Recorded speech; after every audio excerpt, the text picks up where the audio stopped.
background graphic, a lot of utensils and tools, and it's about preparation. Whenever you're going to make a good meal, you got to prepare, right?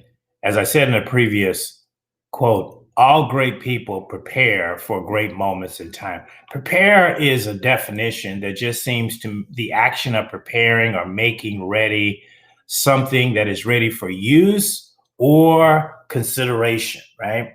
So if I'm going to prepare a meal, the thing starts with good ingredients.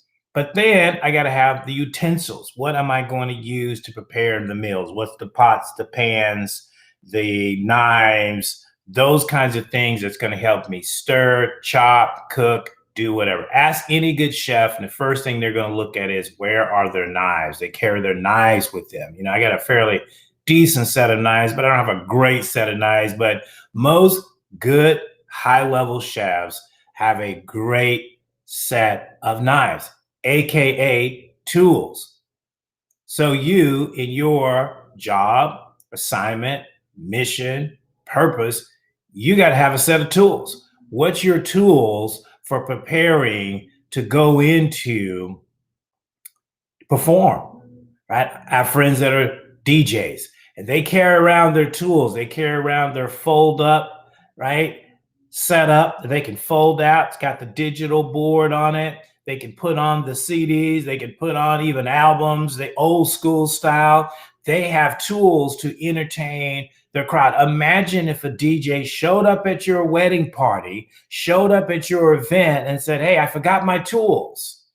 What would that DJ be worth to that event? Absolutely nothing unless they know how to really improvise. And you don't want to improvise. So point number one is don't improvise. Don't shoot from the hip. Always prepare. Always have your tools ready. You already know this, but sometimes we get sloppy. We get lazy that you forget to prepare. Russell Wilson, the quarterback for the Seattle Seahawks NFL Super Bowl team, always say that success is in the preparation. It's not when they hit the field, it's when they've spent the time to prepare. I know many people that just jump right into a meeting and they won't prepare. They jump right into a conversation and they don't even understand what the conversation is about. They'll come in and say, what were we talking about?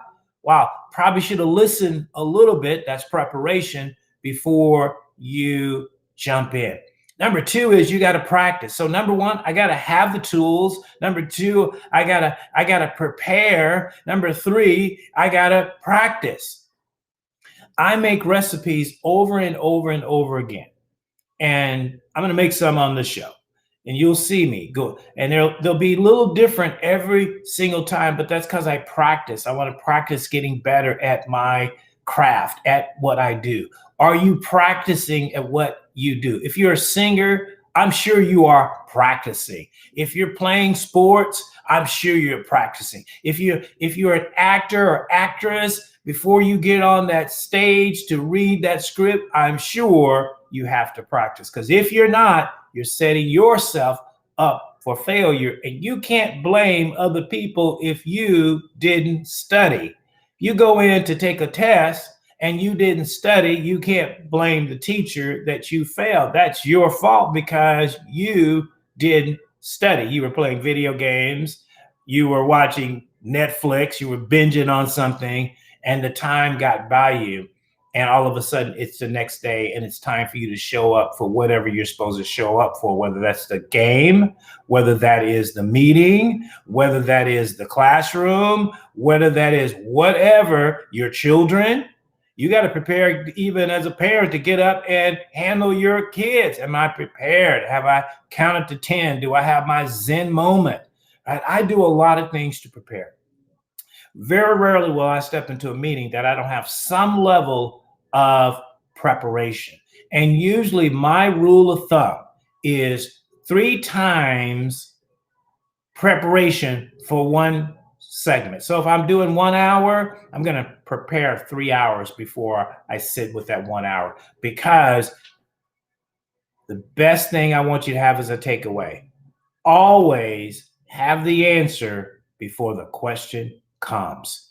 If you're just hearing the question for the first time and you don't have the answer, you are not prepared. If you're going to an interview for a job or a business opportunity, you should have some idea what kind of questions are going to be asked of you in that meeting, and you should have already rehearsed and practiced the answer so good that it sounds naturally.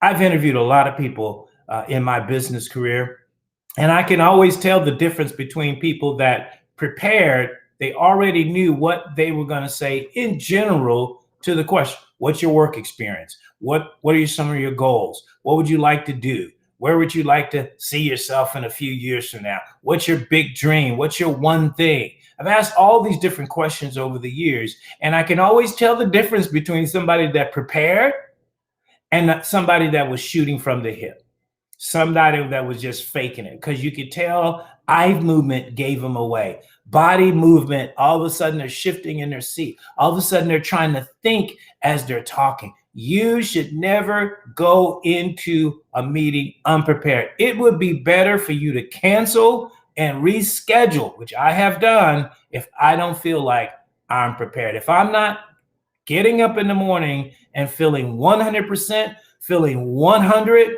I don't want to go. I don't let people see me sick. I don't let people see me tired. I don't let people see me wore out. And I do not allow people to see me unprepared. Very few people have ever seen me out of sorts and unprepared. It's just not the way I roll. It shouldn't be the way you roll. You shouldn't be coming into a meeting bragging about you only got 2 hours of sleep, or bragging about how late you hung out, or bragging about how late you were up watching a movie. That even shouldn't be part of the conversation. Why? Because that's not important to me if I'm investing in you.